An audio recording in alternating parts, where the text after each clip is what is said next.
Hello friends, now we are in Picol, Cusco. In that part we have Auzangate. That is the expedition that is coming soon. So I hope everything is okay. Thank you. Our friend Manuel invited us to Peru to accompany him on an expedition to explore a new route around Auzangate, one of the highest peaks in the Peruvian Andes. The mountain is not only the center of Inca mythology, it's home to one of the last pastoral societies in the world. The route itself was imagined by Manuel's good friend Panchito, who is a fortune teller that has spent his entire life living in the shadow of this mountain.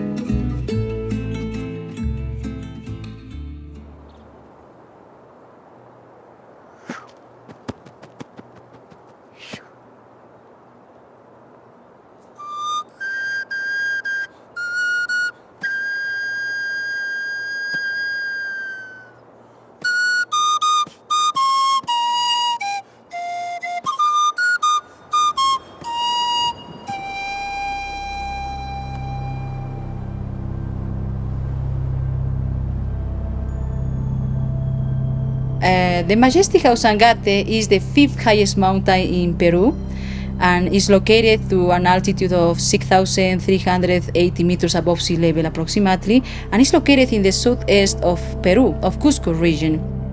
It's a very sacred place. It's considered an Apu. What means Apu? Apu is a Quechua name that means Lord, Sir. And until now, in the Andean world, the people continue calling the mountains to Apus. Apu, they use this word to refers a spirit that inhabits the mountains. It's not a solitary Apu, we can say, because around Auzangate there are another mountains, another Apus, no? But Auzangate is like the father, like the mountain that have the capacity of convoke to all the rest of the Apus. People who live in the lower part of this mountain, Auzangate, they also call this mountain like the creator of the water, because thanks to the water that comes from the glacier, because the people use this water for the animals, for the agriculture, and also for life. For the people, the water from Auzangate means life.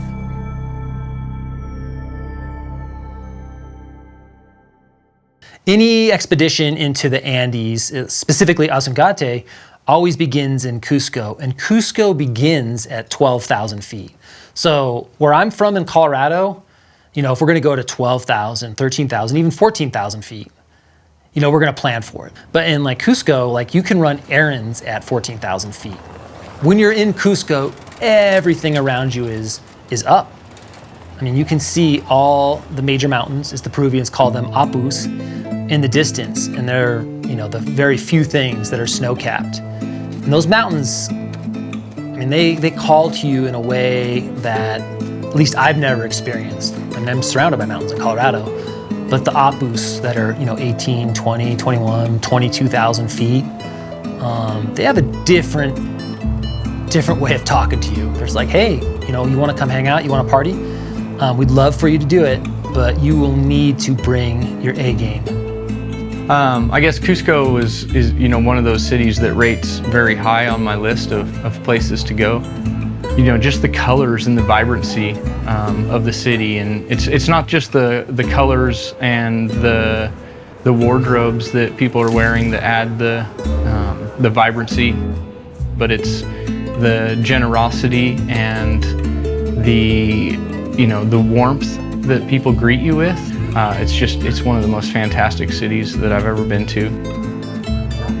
If you were going to go on a three block walk, you're probably going to encounter 200,000 to 300,000 stairs, and 200 to 300 dogs. But yeah, Cusco is incredible. I'm sure many of us are very familiar with riding in the city. We're going to ride on a bike path. We're going to ride on a bike, lane, maybe on the shoulder of a road. But in Cusco, you can go ride on the Inca Trail, the original pre-Columbian highway that connected most of South America. You can go ride on the same stones that people have traveled on for thousands of years. And it's just a really interesting way to connect with human history.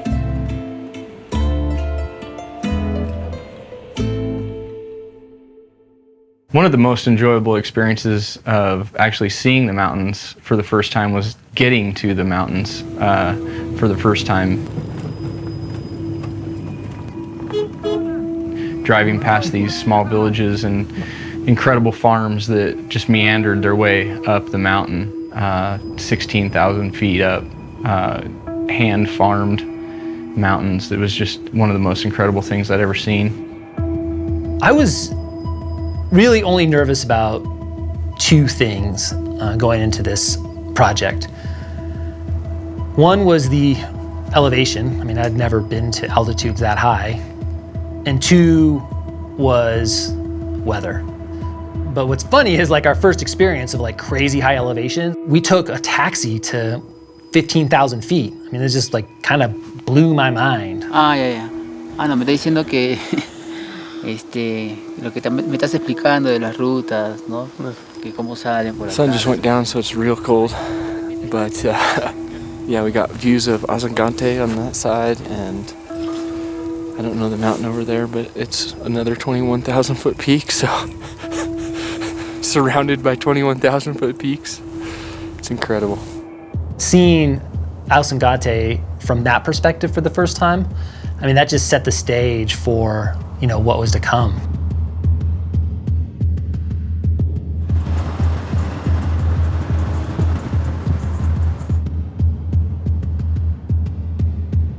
By the time we got to Tinki, which is the town where, you know, the expedition around Auzangate begins, our team had grown. Manuel had approached his friend Panchito, who's a legendary shaman and musician in the area. Pedro, his cousin, joined us, and then Pedro brought with him 3 horses. And Peter, Panchito's son, also joined us. And his choice was to ride a BMX bike around Auzangate with no brakes.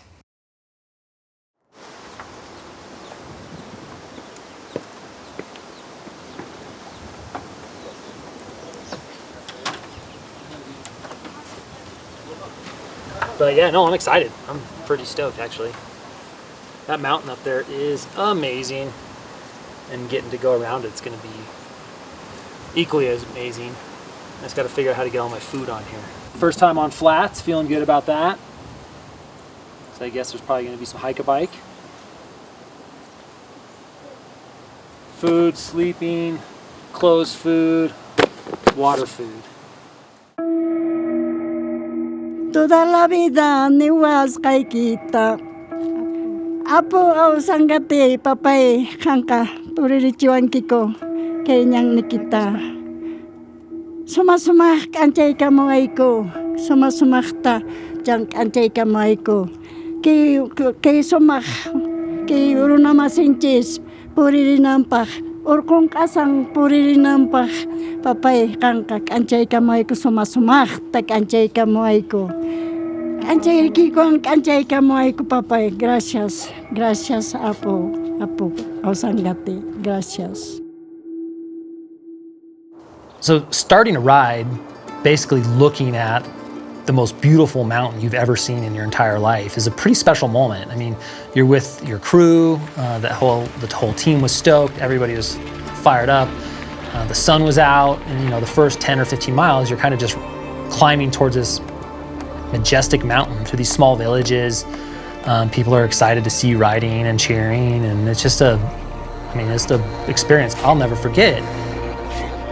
And I mean, to cap it off, you end your first day riding like at this, you know, lagoon with like a hot spring. I mean, it's just an incredible way to start any type of ride.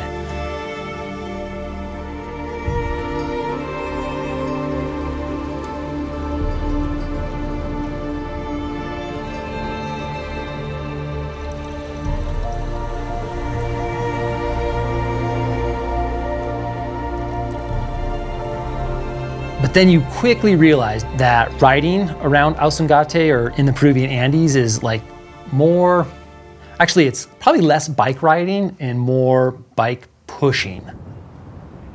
There was a lot of pushing bikes during this expedition, but there was quite a bit of riding as well. I'd say, you know, certain days were 60% riding, 40% pushing, and certain days were 90% pushing, 10% riding. Just to be so remote and in the middle of absolutely nowhere and have, just have the feeling of freedom.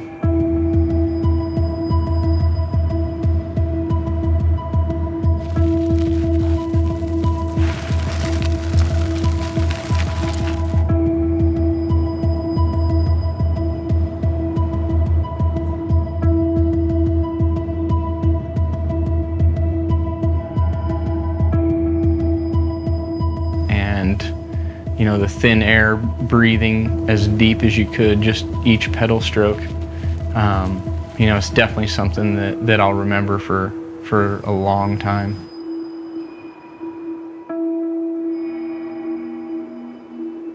The views are amazing.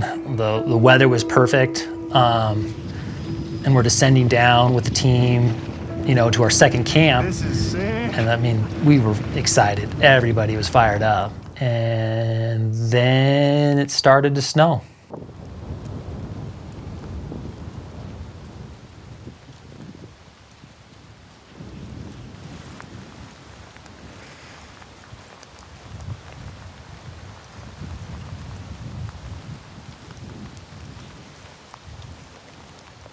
So the universe never ceases to amaze me. Our real first kind of bonding experiences as this team was, that first storm. And there we were, just a few days prior to this, just complete strangers.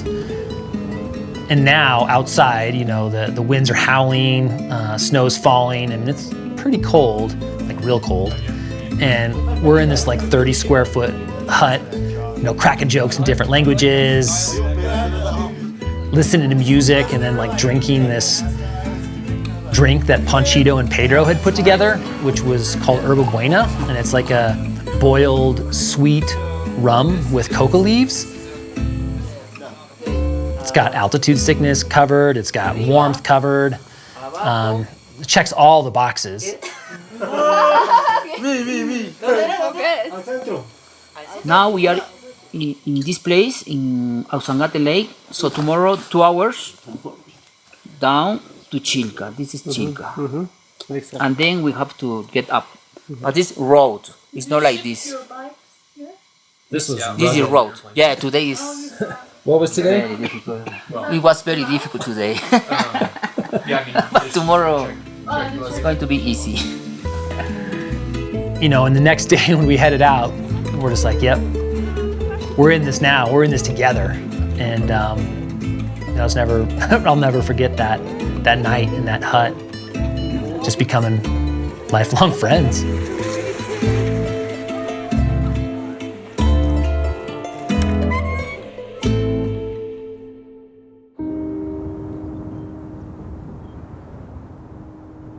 If you go and visit Auzangate, you are going to be very emotionated because the nature is very wisdom, it's very wise. So when you go, you are going to be impressed because what you are going to see is not only the mountain, and you see the people with the animals, with the alpacas, with the llama. They chew the coca leaves because it's their lives, how they live. They don't need to use the traditional clothes, not only for the ceremonies, they use for every day. No, you see the special faces burned with the sun. This is totally typical. You can see it's like you enter in another kind of life. It's not part of the modernity that you can see in the cities. This is the real life how is Peru. But now, of course, there is a big problem about the mountains covered with snow because we can say 10 years ago the mountains were totally different because they have a lot of snow, the glacier there. But now, little by little, with the pass of the time, with the problem of the global warming, there are not a lot of snow. Little by little, you can see only rocks, but not snow only on the top. He was here. She was born here? She was here. She was born here. And then what does she love? Does she love this place? Yeah, okay. Gusto singo chiptei. Gustavo bonito de Le gusta, por eso vive aquí. She likes to live here. That's why that she lives here. And then, has there been less? Is the snow the same, or is there less snow? La nieve ¿Durante años atrás ha estado así o antes era más nieve? Se trata de esto. No, en general. Ajá, una red más chucaran y bajar a ponchuna. Masa caras, hakaimon da cara. Daca, con chica chileñamos. Más cargo, más largo tras no coco que se explicaron. Cuando estaba bebé ya, esto era total, todo.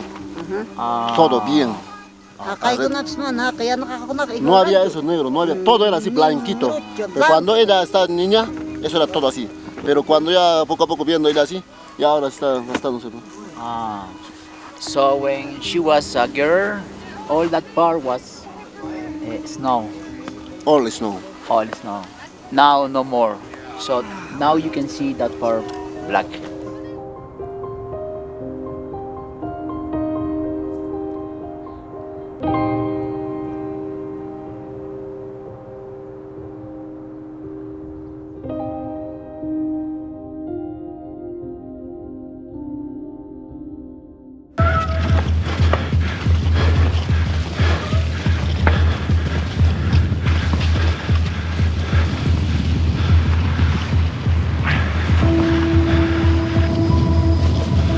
Hola, buenos días.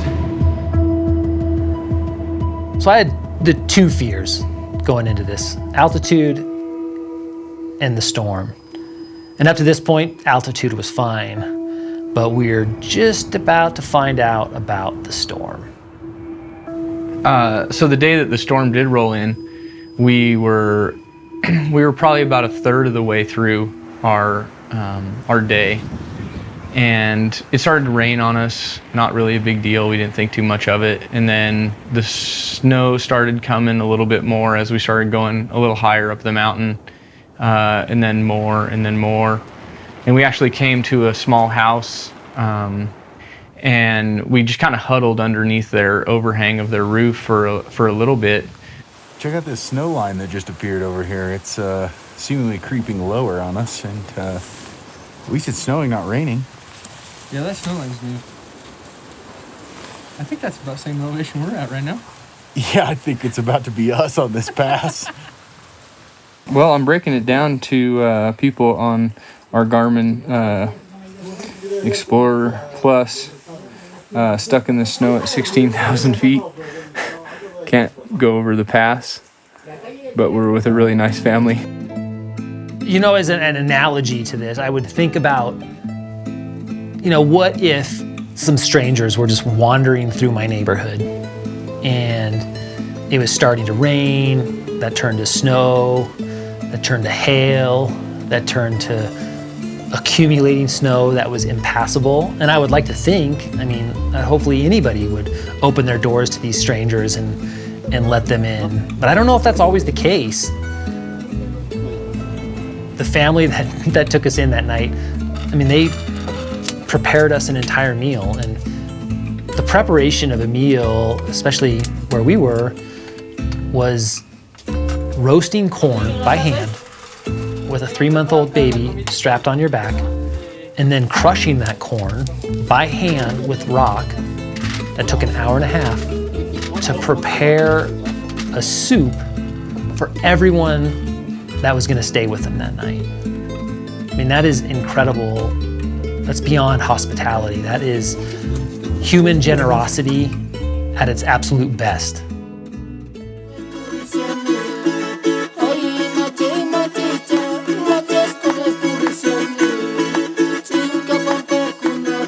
It was a very special moment, I think, for all of us. And in hindsight, you don't really see that type of warmth and generosity every day in our lives. And so to have the opportunity to share a night with complete strangers was really special for us. Definitely a first for me, sleeping in the family's kitchen. But I will say it was the best kitchen I have ever slept in. Man, it saved us. It just saved us so hard last night. But it's been a great night hanging out with the family, playing the Bandolario, having breakfast, and getting ready for our final snow-covered push over a 17,000-foot mountain. So we'll see what happens. We were prepared for cold weather. We weren't prepared for that much snow. Yeah, last night about, well, it was actually yesterday about 2:30. Type 2 adventure turned into Type 3 adventure when it snowed about 24 inches over the pass. But nothing we're not ready for. We got wool socks and plastic bags over our feet, so we're good.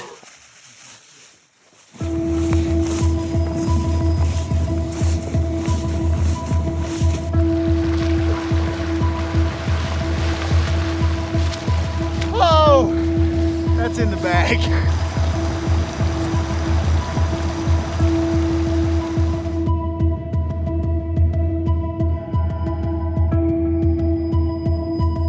In the world of expedition management, I would not ever consider myself an expedition manager, just an Eagle Scout that's been on a lot of backpack trips.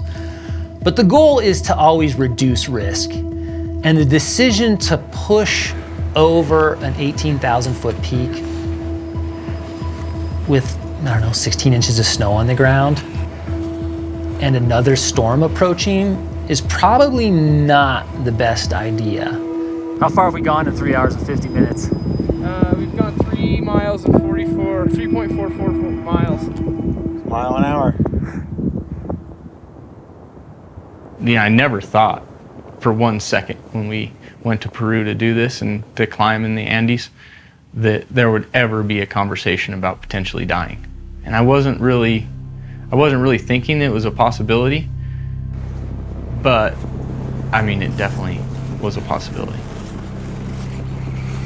The whole time on that mountain, in that snow with the storm approaching, I kept thinking back to the day before expedition when Panchito read our cocoa leaves. Yeah, my friend Panchito works seeing the future of the people. He worked with many people important in Peru, especially of the government, different people around Peru. So he predicts their future?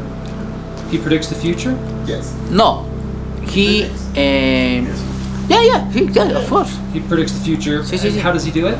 Like, does he use cocoa leaves or does he? Yeah, cocoa he leaves. li- So he reads Cocoa the leaves. cocoa leaves. Yes, the cocoa leaf. How you say it?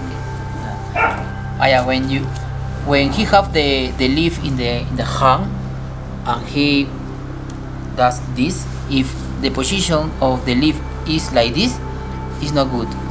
But it's like this, it's good. Yeah. I want to know about the trip.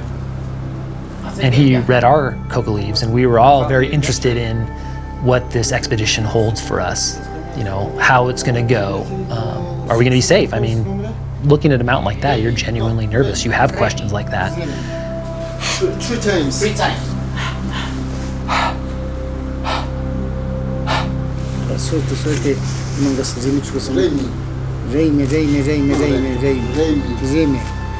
A ver. Gracias.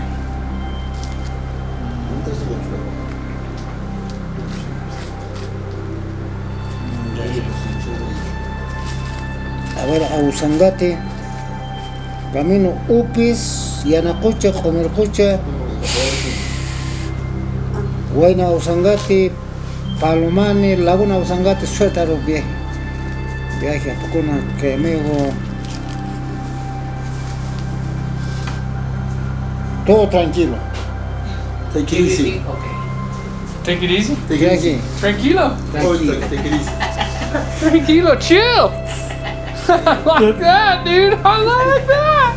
I got you. And Panchito's answer was always, tranquilo. He'd read the leaves, tranquilo. And I kept thinking back, and I was like, I've had 4 years of Spanish. I have always interpreted tranquilo as chill, or in this case, you're not gonna die today. But I wonder if Panchito had a different understanding of what tranquilo meant.